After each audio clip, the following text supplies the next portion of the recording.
बोलती पुस्तके. ज्यांना वाचनाचा नाद त्यांना बोलती पुस्तके घाली साद. आमचं चॅनल सबस्क्राईब करा आणि सबस्क्राईब करायला इतरांनाही सांगा. नमस्कार श्रोते मित्र हो.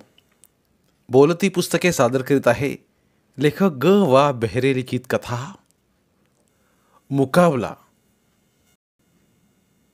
या चकचकीत पाठीकडे पाहून मृणाल चमकली. संबंध कॉरिडॉरमध्ये कोणीच नव्हते. शिपायाचे स्टूल सुद्धा रिकामेच होते आणि त्या निर्मनुष्य कॉरिडॉरमध्ये उभी राहताना मृणाल मनाला धीर देत होती. कंपित सांध्यात बळ भरत होती. आणखी 2 क्षणात तिला काहीतरी निर्णय घ्यायला हवा होता, निश्चय करायला हवा होता. आता शिपाई नव्हता आणि कोणीही त्या केबिनमध्ये नव्हते. हीच खरे पाहता अनुकूल संधी होती. मृणाल पुढे अनेक गोष्टी उलगडून गेल्या. घरची परिस्थिती, दुखनाईत वडील, पंगू आई, सारे काही चमकून गेले आणि गळालेले अवसान पुन्हा एकदा सावरत तिने दरवाजावर टॅप केले. आतून एक घोगरा बसकट आवाज आला. कम इन. त्या आवाजात दर्प होता, अहमता होती आणि शानही होती. चिमुकल्या कंपित बोटाने मृणालने केबिनचा दरवाजा आत ढकलला. मेहता, मॅनेजर ही अक्षरे दूर गेली आणि समोर दिसले प्रत्यक्ष मेहता मॅनेजर.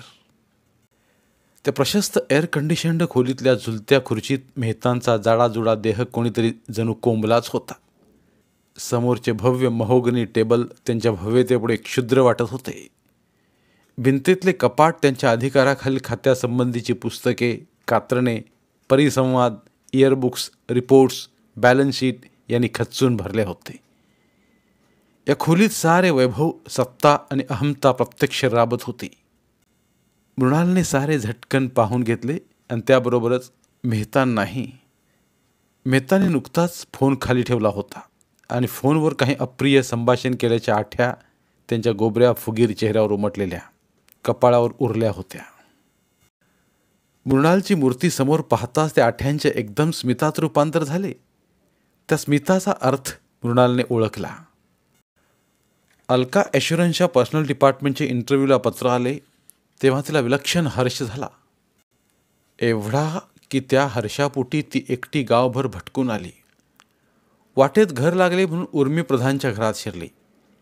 मोठ्या हर्षाने इंटरव्ह्यूचे पत्र तिने काढून उर्मीला दाखवले अन उर्मीच्या चेहऱ्यावर आश्चर्यातून एकदम विलक्षण भय आणि विलक्षण चीड व्यक्त झालेली पाहून मृणाल बुचकळ्यातच पडली. काय ग उर्मी, असा काय चेहरा करतेस? बरेच दिवस खटपट केल्यासारखी चांगली नोकरी मिळते मैत्रिणीला, तर आनंद व्हायचा का खेद? वेडे आहेस की काय मृणाल? तुला नोकरीची केवढी आवश्यकता आहे याची मला कल्पना आहे, पण तरीही या नोकरीमुळे मला आनंद होत नाही. का? उर्मी उठली. कपाटातून एक फाईल काढून अलका ॲश्युरन्स कंपनीच्या लेटरहेडवरचे एक पत्र पुढे करीत ती म्हणाली, हे बघ, तुझ्याप्रमाणेच माझे पत्र. इश, पण चांगले की मग दोघेही एक ठिकाणी कामाला लागलो तर. अगं, पत्राची तारीख तरी बघ, 4 महिन्यापूर्वीची आहे. म्हणजे त्या नोकरीवर गेलीच नाहीस तू? गेले होते. मग सोडलीस? सोडावी लागली. का? तुला समजेल. म्हणजे जाऊन तर ये. असे अस्पष्ट का म्हणतेस? स्पष्ट सांगण्यासारखे काही नाही म्हणून. नोकरी सोडावी लागली ते काम फार म्हणून तर नाही? छे छे. मग वेळ? छे, ते सुद्धा नाही. मग असे कोड्यात पाडून का बोलतेस? कारण बऱ्याच गोष्टी मनमोकळेपणाने बोलता येत नाहीत. ही नोकरी तुला मिळेल नाही असे नाही, पण तिचा पगार तुला केवळ खरडेघाशी करून मिळणार नाही. किंबहुना खरडेघाशी करायची गरजही पडणार नाही तुला. ती कामे करायला तिथे पुष्कळ पुरुष कामावर ठेवले आहेत. देखण्यात तरुण मुली तिथे शोभा म्हणून, करमणूक म्हणून आणि खेळ म्हणूनच कामाला ठेवतात. पण म्हणजे तिथे मॅनेजर आहेत मेहता म्हणून, एक गुजराती गृहस्थ. त्यांच्या हातात या नेमणुका असतात. विशेष म्हणजे मुलींच्या. कुरूप मुलीला तिथे नोकरी मिळतच नाही. वयस्क स्त्रीला तिथे उभीच करत नाहीत. चटपटीत कपडे वापरणारी, निदान मुद्रेवरून पुरोगामी भासणाऱ्या स्त्रीलाच मेहतांच्या पुढे उभे केले जाते. मृणालच्या डोळ्यात आश्चर्य व भीती उभी राहिली. पुढचे सारे काही मेहतांच्या आणि त्या मुलीच्या प्रश्नोत्तरावर अवलंबून असते. ते कसे काय? मेहता सरळ सरळ विषय काढतात. समजले समजले. म्हणून नोकरी सोडलीस तू? हे, त्यांचे काम झाल्यावर नोकरी सुटली? नाही, तशी इमानदार मंडळी असावीत. मेहतांची मर्जी बसली की मग काही अडचण नाही. पण मेहतांना घ्यायचे ते घेऊ दिल्याशिवाय नेमणूक पक्की होत नाही. हे तर उघड गुपित आहे. कित्येकदा हट्टी पण तेवढ्यात सुंदर मुली हंगामीच राहतात. मेहतांची मनीषा पुरवली की मगच त्या कायम होतात. कमाल आहे. अगं कमाल कसली? या ना त्या रूपानं हा प्रकार सर्रास चालू आहे. मी आत्तापर्यंत 7-8 नोकऱ्या सोडल्यात. कारण असले काही करण्यापेक्षा लग्नच केलेलं काय वाईट? पण तुला माहीत आहेच. तुझ्याबद्दल नाही म्हणत. तुला नोकरी ही करायलाच हवी. आणि बऱ्यापैकी पगाराची, सुखाची, भल्या कंपनीत नोकरी हवी म्हणजे मुळीच नाही. असे काही करावे लागते ते मला पटत नाही. तुला अनुभव नाही मृणाल. अगं जग हे हलकट पुरुषांनी भरलेले आहे. रस्त्यावरच्या खाद्यपदार्थांकडे पाहताना अधाशी खादाड मुलाची जी दृष्टी असते, त्याहून या हलकट पुरुषांची दृष्टी मुळीच निराळी नसते. हो, असा तुला अनुभव येईल. तरुण, म्हातारे, कुरूप, बेरूप, भिकारी, श्रीमान आपली लायकी न पाहता, रूप न पाहता तुझ्याभोवती पदोपदी पिंगा घालतील. घसरलेल्या पदरात डोकावतील. स्पर्शासाठी धडपडतील. बसमध्ये उभे राहून ब्लाऊजमधून दिसेल ते पाहतील. स्त्रीचा देह पाहण्यासाठी केवढा विलक्षण वेडपट आटापिटा हा. किळस वाटते, अगदी किळस वाटते या जगातून वावरताना. असा मामला आहे म्हणजे. म्हणून म्हणते, कशी होणार नोकरी तुझ्याच्याने? व्हायला पाहिजे. ही नोकरी सोडून चालणार नाही मला. एवढे सगळे रामायण सांगून तू जाणार उद्या? होय, हे सारे कळून सवरून मी जाणार. एवढेच नव्हे तर ही नोकरी सोडणार नाही मी. उर्मी, तुला माहीत आहे की नोकरी ही माझी चैन नाही, गरज आहे. मला नोकरी हवी आहे. मेहता मागतील ते देऊन ते पाहीन मी. पारद समोर आल्याशिवाय शिकारी बाण रोखीत नाही. आज कशाला विचार? पाहू काय घडते ते. काय विचार आहे तुझा मृणाल? मृणालच्या डोळ्यातल्या अनामिक तेजाने बावरून उर्मीने विचारले. सांगेन सांगेन. मेहतांच्या समोर उभी राहता राहता हा सारा किस्सा मृणालच्या डोळ्यांपुढून गेला. मेहतांनी नीट न्याहाळून खोलीत अनपेक्षित शिरलेल्या या मुलीची पाहणी केली. फळांच्या दुकानात शिरलेले गिऱ्हाईक फळांचा रंग, जात, गंध आणि चव चोखण्याचा यत्न करते. तीच दृष्टी मेहतांच्या डोळ्यात तळू लागली. ही चिमखडी, लहानखुरी, ताम्रवर्णीय तेजस्वी कोळी मुलगी पाहून त्यांच्या तोंडाला पाणी सुटलं. त्यांनी ओठांवरून ओठ फिरवला, मांडीवर मांडी घेतली. काय काम होतं? एका स्निग्ध मधाळ स्वरात त्यांनी प्रश्न केला. स्त्रियांना वागवण्याच्या आणि प्राप्त करून घेण्याच्या शास्त्रात ते तज्ज्ञ होतेच. आणि त्यामुळेच समोरच्या मुलीशी बोलताना वाणी जरी त्यांनी मधाळपणे वापरली तरी आपल्या दर्जाचा विसर पडू न देता त्याने अद्याप तिला बसा असं सांगितलं नव्हतं. मी मी मला पत्र आलंय इंटरव्ह्यूचे, हे पहा. मृणाल पुढे झाली. त्या रुंद महोगनी टेबलावर वाकून तिने ते पत्र मेहतांच्या हाती दिले. ती वाकली तेव्हा मेहतांची दृष्टी आपोआप सवयीने तिच्या वक्षावर स्थिर झाली आणि ते मनात संतुष्ट झाले. पण तो संतोष त्यांनी तोंडावर दिसू दिला नाही. या पुष्ट उरोभागापर्यंत पोहोचण्याऐवजी तो उरोभाग आपल्या हातांच्या टप्प्यात आणण्याची त्यांना सवय होती आणि तोवर थांबणे अंती फायद्याचे असते याविषयी त्यांची खात्री होती. स्वरातला मधाळपणाही थोडा कमी करीत ते म्हणाले, तुम्ही खाली पर्सनलमध्ये जा. शिवदासानी हे आमचे पर्सनल सुपरिटेंडेंट आहेत, त्यांना भेटा. ठाऊक आहे मला. मग सरळ मलाच का आलात भेटायला? मृणाल हसली. डोळ्यात थोडा बाक आणून पुढे वाकत ती म्हणाली, मिस्टर मेहता, अखेर मला तुमच्यासमोरच यायचं आहे ना? नाही समजलो मी. माझी नेमणूक अखेर व्हायची तुमच्याच हातून. पण तुम्ही योग्य त्या रस्त्यानेच आले पाहिजे.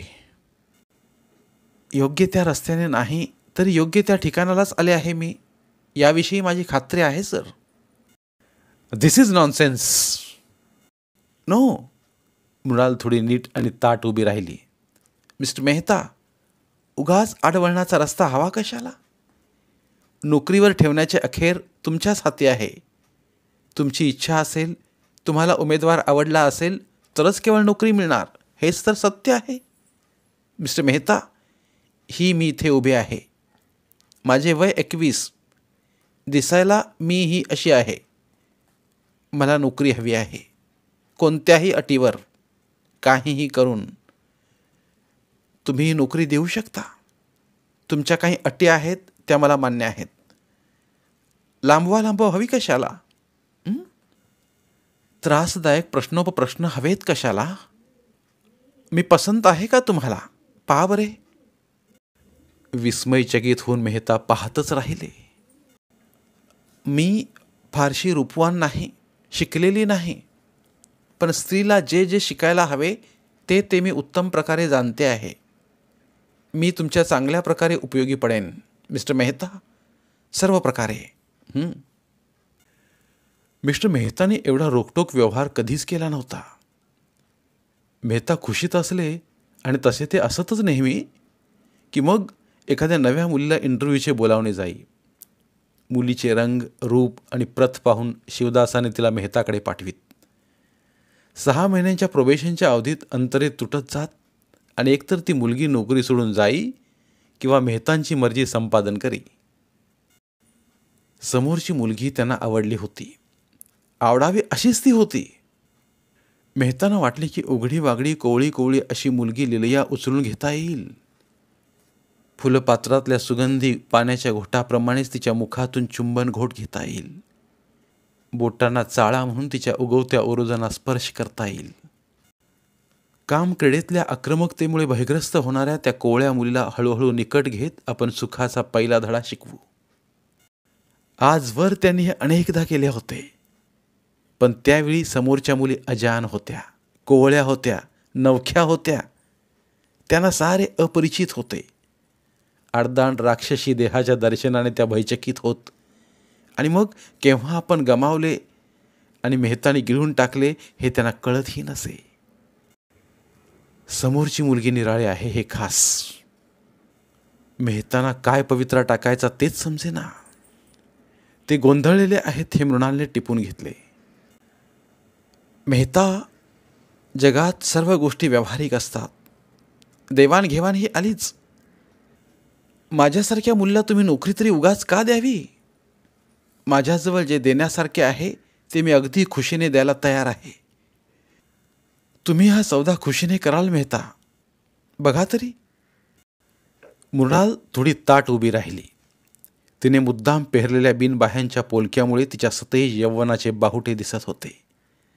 त्वचेचा मोहकपणा, हसरे ओठ, विलक्षण तेजस्वी डोळे, अपरे नाक, हनवटीचा एक आगळा आकार, आखूड केसांचा शैलीदार फुलोरा, जांभळट कुंकवाची टिकली, ताम्रवर्णीय सतेज कपाळ, फुगारलेले गाल, या साऱ्यांकडे मेहताने पाहण्याचा यत्न केला, पण अनंग जागाच होईना. समोरची स्त्री चतुर असण्याची शक्यता होती. शय्या सौंदर्यात ती अग्रभागी बसण्याची शक्यता होती, पण काय उपयोग? या तयार अगोचर मुलीचा त्यांनी धसकाच घेतला.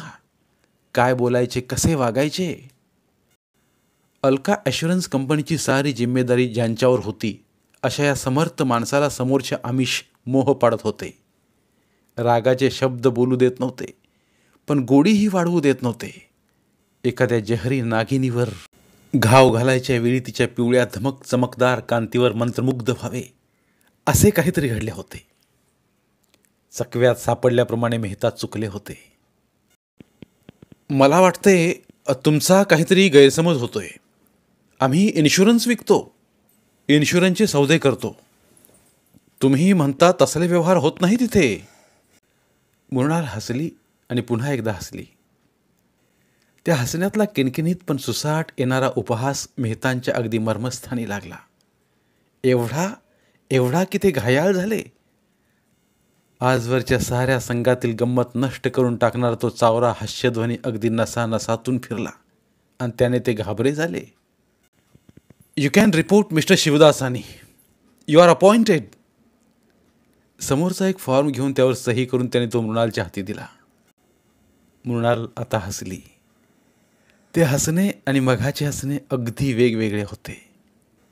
तिने शुभ्र दंतपंक्तींनी आनंद साजरा केला आणि आपला हात हस्तांदोलनासाठी पुढे केला आणि ती म्हणाली, थँक्यू व्हेरी मच. ती पुढे हात करणार हे मनातून ओळखून मेहताने हात जोडून नमस्कार केल्यासारखा केला आणि मग सुटकेच्या निश्वासात सहजगत्या मातृभाषेचा आधार घेत ते म्हणाले, आओ जो. मेहतांच्या खोलीतून मृणाल बाहेर पडली. ती सरळ कुणाकडे न बघता प्रथम स्त्रियांच्या सौंदर्यप्रसाधनाच्या खोलीत गेली. त्यावेळी नुकतेच ऑफिस सुरू झाल्यामुळे तिथे फारशी वर्दळ नव्हती. एका कोचावर ती स्तब्ध बसली. धर्मबिंदू तिने रुमालावर जमा केले. तिच्या मनावर मनस्वी ताण पडला होता. युद्ध जिंकणारे सुद्धा अनेकदा पराजय पावतात, तसे तिला युद्ध जिंकूनही हरल्यासारखे वाटत होते. अल्का ॲश्युरन्स कंपनीत तिची नेमणूक झाली. नवे चकचकीत गोदरेज टेबल, खुर्ची, कोरी स्टेशनरी, करकरीत नवा टाईपरायटर अशा त्या वातावरणात तिच्या श्रमिक स्नायूंना सुख वाटले. करकर वाजणाऱ्या कागदांना टाईपरायटरच्या रोलरमध्ये चढवायच्या वेळी होणारा स्पर्शसुद्धा तिला मुलायम वाटला. दुपारच्या लंचपर्यंत ती ऑफिसमध्ये रोळली. मिस मोहोनी, मिस गुने, मिस कुलकर्णी, मिस दलाल या साऱ्या मुली मेहतानी नेमलेल्या आहेत. मेहतानी यांना इथे कायम केले आहे ही गोष्ट तिला विसरणे शक्य नव्हते. त्यांच्या डोळ्याला डोळा देताना तिला अकारण शरमल्यासारखे झाले. त्याच वाटेवरच्या वेली. 1 वाजला आणि टेबलावरचे कागद आवरले जाऊ लागले. तेव्हा मिस अडवाणी मृणालच्या टेबलाजवळ आली आणि हसली. हास्यात ओळखीची इच्छा होती.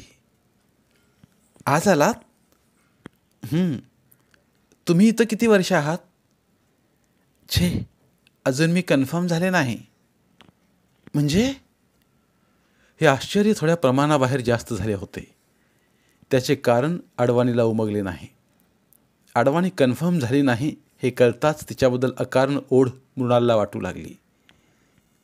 ही सुद्धा मेहतांच्या शय्येवरती पोहोचणार. किती देखणी, किती नाजूक, किती हसरी. सुट्टी संपली तरीही अडवाणी कन्फर्म झाली नाही ही गोष्ट मृणाल विसरू शकली नाही. स्वतः पुढचा प्रसंग तिला किंचित वाटला. 2-2.5 तास तिने तसेच काम रेटून नेले आणि अखेरीस घड्याळाच्या काट्याबरोबर तिच्या क्षुब्धतेत वाढ होत गेली. 5:30 वाजले. ती जिना चढून मेहतांच्या केबिनजवळ आली आणि टकटक करीत उत्तराची वाट न पाहता ती आत शिरली. तिच्या अकस्मात येण्याने मेहता कोट चढवता चढवता मध्येच थांबले. त्यांच्या डोळ्यात आश्चर्य व थोडी चीडही होती. मी असे विचारायला आलेत. काय? संध्याकाळी कुठे बाहेर जायचे असेल, फिरायला, सिनेमाला, जुहूला किंवा कुठेही, तर मग मी तयार आहे म्हटलं.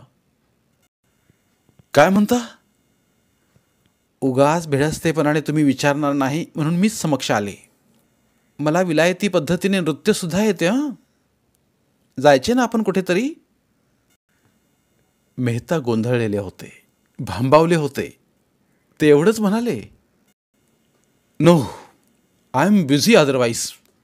मी जरा अन्यत्र गुंतलोय. मग नको म्हणता आज? Sorry. Have a good time.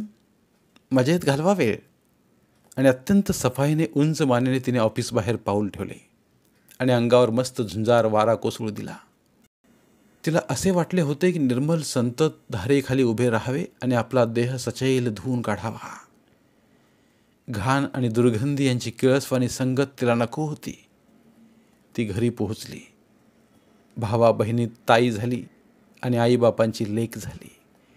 तरीही अलका अश्युरन्स कंपनीत आपण एक टायपिस्ट आहोत, कायम व्हायचे आहोत, हे काही ती विसरू शकली नव्हती. दुसऱ्या दिवशी सकाळी ऑफिसमध्ये पाऊल टाकताच मस्टरवर सही करून ती मेहतांच्या खोलीत शिरली. Good morning boss. वर न पाहताच मेहता उद्गारले, गुड मॉर्निंग. पण लगोलग स्वर ध्यानात येताच भयचकित मुद्रेने त्यांनी वर पाहिले. एक लाल बुंद गुलाबाचे फूल पुढे करीत मृणाल म्हणाली, मी नाही तर माझी आठवण. Do not forget, I am ever ready. विसरू नका हं, माझी केव्हाही तयारी आहे. तयारी कसली? मृणाल नित्यपरिचित उपहास गर्भध्वनीने हसली. दिवस जात होते. ऑफिसच्या कामात मृणाल तरबेज होत होती. सकाळी 10 वाजता आणि सायंकाळी 5:30 वाजता मेहतांची केबिन मृणाल उघडी आणि त्याचा संवाद होई. असेच 6 महिने संपत आले. उद्या जर कामावर आलो तर आपोआपच आपण कायम होणार. पण आज बहुशः आपल्याला टर्मिनेशन नोटीस येणार याविषयी मृणालला खात्री होती. आपण टाकलेला पवित्रा चुकला का बरोबर हेच तिला कळत नव्हते. कामात तिचे लक्षच नव्हते. तेवढ्यात ऑफिसच्या शिपायाने एक बंद लखोटा आणून दिला. त्या लांब लचक लखोट्याबरोबर तिच्या अंतःकरणात धस झालं. तो लखोटा तिने फोडला नाही. गेल्या 6 महिन्यात आपल्या घरात जे आनंदाचे राज्य निर्माण झाले त्यावर आता कायमची काळोखी पसरणार होती. घरातल्या सुब्बतेचे साधन संपणार होते. चिमणी भावंडे, दुबळी आई, पंगू वडील यांच्या चिंतातूर चेहऱ्यांची पुन्हा गाठभेट होणार होती. काय चुकले बरे? काय करावे बरे? सांध्यातले सामर्थ्य गळून गेले. मनावर जड आवरण पसरले. काहीतरी करायलाच हवे होते. नेट आणून ती उठली. कॉम्पॅक्टमधली लिपस्टिक तिच्या कोरड्या ओठांवरून फिरली. पावडरचा हलका थर त्वचेने ग्रहण केला. पदराची सरकवा सरकव झाली. अंगाच्या रेषा स्पष्ट झाल्या. उंचवटे ठळक झाले आणि मेहतांच्या केबिनमध्ये मृणाल प्रविष्ट झाली. लखोटा पदराआड होता. तिच्या पदरात तिचे भवितव्य होते. नोकरी सुटलेली असणार हेही ठरल्यागतच होते. जणू काही मृणाल येणार याची मेहतांना अपेक्षाच होती. ती येताच प्रथमच ते तिला म्हणाले, बसा. मृणाल आजवर बोलली होती तेच बोलणार होती. पण जर नोकरी गेली असती तर ते बोलणे लाचारीचे ठरणार होते. नसती तर तेच बोलणे चौचालपणाचे ठरणार होते. पत्र फोडून न पाहता आपण येण्याची घाई उगाच केली असंच तिला वाटलं. पण आता उशीर झाला होता. युद्धाच्या तयारीने येण्यापूर्वीच युद्ध झाल्यामुळे शत्रू बावरावा तशीच अवस्था मृणालची झालेली. पण सावधानता, अचूकता आणि हास्याआड दडवता येणारी तुच्छता एवढ्या सामग्रीवर युद्ध जिंकण्याचे सामर्थ्य स्त्रीत असतेच. बोला, काय काम आहे? कोरडलेल्या लाल चुटूक ओठावर अंजिरी जीभ फिरली. मला तुमच्याशी बोलायचे होते. बोला. सर, मी येथे कामाला आले त्याला 6 महिने झाले. तुमच्याबद्दल मी अनेक प्रवाद ऐकले होते की नेमणुकीपूर्वी किंवा नेमणूक पक्की होण्यापूर्वी तुमच्याशी संगत करावी लागते, तुम्हाला खुश करावे लागते. गेल्या 6 महिन्यात तुम्ही माझ्याशी असे एकदाही वागला नाहीत. मी सुचवले तरीही वावगे वागला नाहीत किंवा तसे सुचवलेही नाहीत. मिस परेरा, प्रफुल्ल घैसास, मिस सोहोनी या अनेक मुलींनी तुमच्याबद्दल अनेक गोष्टी सांगितल्या. पण मला वाटते आपले स्वतःचे पाप लपवण्यासाठी तुम्हाला अकारणच त्यांनी बदनाम केले असले पाहिजे.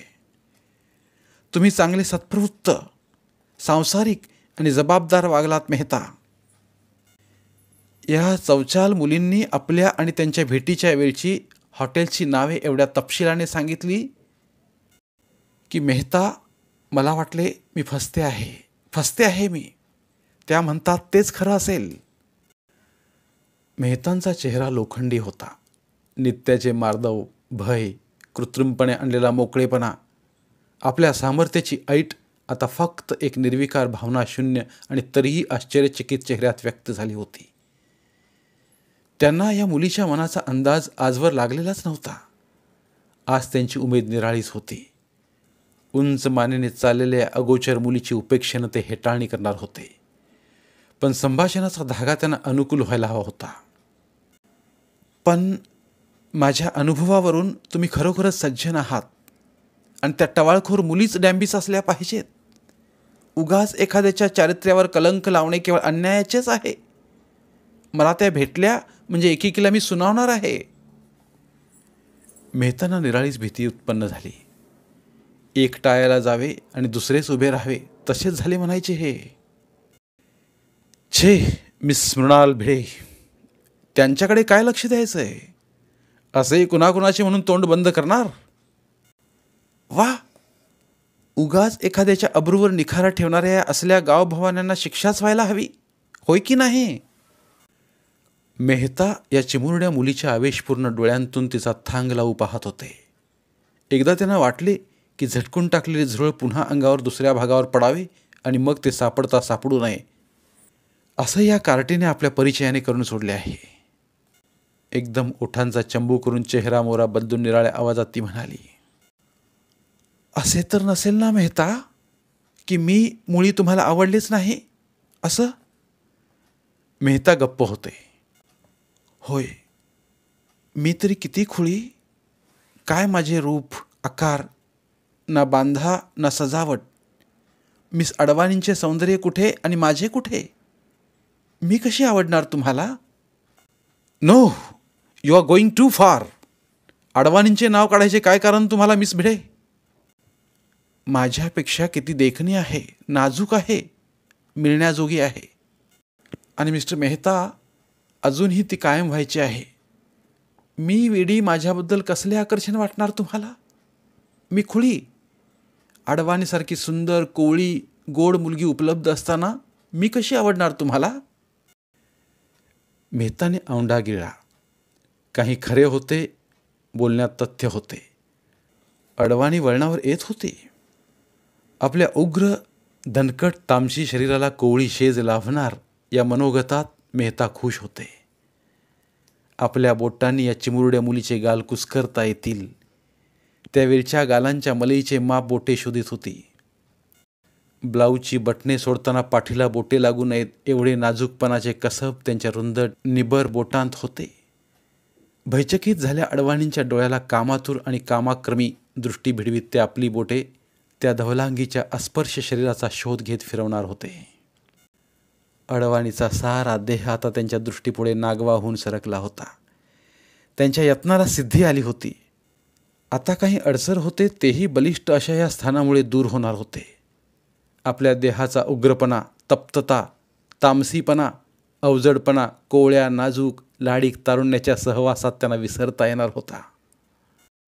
राग आणि कामाग्नी दोन्हीही मेहतांच्या अंतकरणात जळत उठले. राग या मुलीच्या अगोचरपणाचा आणि कामाग्नी अडवाणीच्या कोवळ्या देहाच्या आठवणींचा.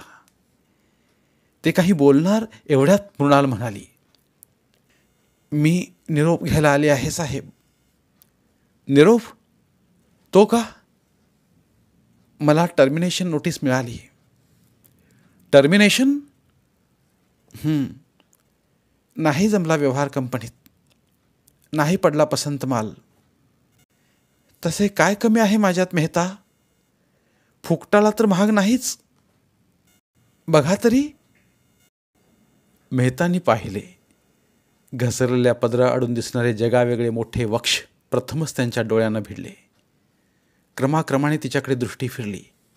अपूर्व पोरगी होती. प्रत्येक अवयव आखीव रेखीव आणि भिडण्याजोगा. पण तेवढ्यात तिच्या डोळ्यांना त्यांचे डोळे भिडले अन त्यांच्या मनातला सारा अनंग जळून गेला. ही मुलगी नग्न उभी राहिली असती तरी सुद्धा या स्त्रीला स्पर्श करण्याचे सामर्थ्य मेहत्यांच्यात नव्हतेच. एखाद्या लावण्यवती स्त्रीच्या प्रेताकडे पाहून वासनेचा सर्प सळसळत निघून जावा, तसेच काहीसे त्यांचे आत्ता झाले. असे का झाले?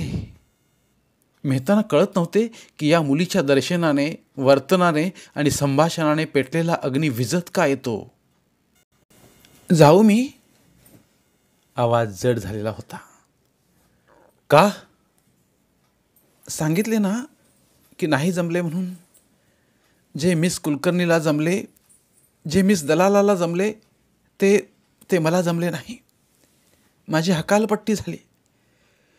अच्छा, goodbye mister Mehta. Mehta तिच्याकडे पुन्हा पाहू लागले. एरवी सूर्यतेजाने पवित्र असलेला तिचा चेहरा आता ढगाळलेल्या दिवसासारखा खिन्न होता. एरवी ताट असणारे तिच्या देहाचे सुरूचे झाड लवलेल्या माडाप्रमाणे कल्ले होते. लकलकत्या नेत्राग्नीत आता निखारे दिसले. त्यांना काही समजत नव्हते. शब्द शोधत ते म्हणाले, मिस भिडे, खाली बसा. मी? आता कशाला? आत्ता खरं पाहता बसायची वेळ आहे. बोला. तुम्हाला टर्मिनेशन नोटीस मिळाली? बघू. पर्स उघडली गेली आणि अल्का ॲश्युरन्स कंपनीचा लखोटा बाहेर पडला व मेहतांच्या हातात आला. हे काय? हे पत्र तर तुम्ही उघडलेलेच नाही. कशाला उघडायचे? फासावर जायचे खरे, मग स्वतःच्या डोळ्यांनी फासाची दोरी कशाला पाहायची? मेहता हसले. उघडा लखोटा. निस्तब्ध शांततेने पाकिटाचा कोपरा फाडताना झालेला आवाज तोफेच्या गर्जनेसारखा वाटत होता. पत्र उघडले आणि मृणालने वाचले. वाचता वाचता तिच्या डोळ्यांतून पाणी गळू लागले आणि ती ओक्साबोक्षी रडू लागली. मेहता स्तब्ध झाले. त्यांना वाटत होते उठावे, तिच्या पाठीवरून हात फिरवावा, तिचे रडे थांबवावे, पण तरीही ते उठले नाहीत. तिच्या हुंदक्यांचा ध्वनी कमी झाला. अश्रू वाटत गेले. रुमालाच्या बोळ्याने चेहरा ठीकठाक झाला आणि जणू काही घडलेच नाही अशा थाटात ती उभी राहिली. क्षणार्धात पूर्वीचा हसू तिच्या ओठांवर आले. पूर्वीचे तेज तिच्या डोळ्यात आले. पदर सावरला गेला. काया खडी झाली. ती म्हणाली, थँक्यू व्हेरी मच. फार फार आभारी आहे मी मिस्टर मेहता. मी तुमची ऋणी आहे. आणि गोंधळलेल्या मेहतांचा चेहरा, त्यांचे केबिन, अल्का ॲश्युरन्स कंपनीचे ऑफिस, संशयास्पद नजरा, अद्यापी कन्फर्म न झालेली अडवाणी आणि इतर मुली, या सर्वांना मागे टाकून ते आपल्या घराकडे, आईकडे, वडिलांकडे झपाझप निघाली होती. अश्रू ही सुद्धा विजयचिन्हे होऊ शकतात हे पाहून मेहता मात्र खिन्न झाले होते आणि अडवाणी बरोबर घालवायची संध्याकाळ फुकट घालून बसले होते. धन्यवाद. पुन्हा भेटूया एका नवीन कथेसह. मराठीतील प्रतिभावंत लेखकांचं साहित्य, कथा, कादंबऱ्या ऐकण्यासाठी आमचं बोलती पुस्तके हे चॅनल सबस्क्राईब करा आणि मराठी साहित्याचा प्रसार करण्यासाठी प्रत्येक मराठी माणसाला सबस्क्राईब करण्यासाठी आवाहन करा आणि बोलती पुस्तके या साहित्य चळवळीत सहभागी व्हा. आपले पुन्हा एकदा धन्यवाद.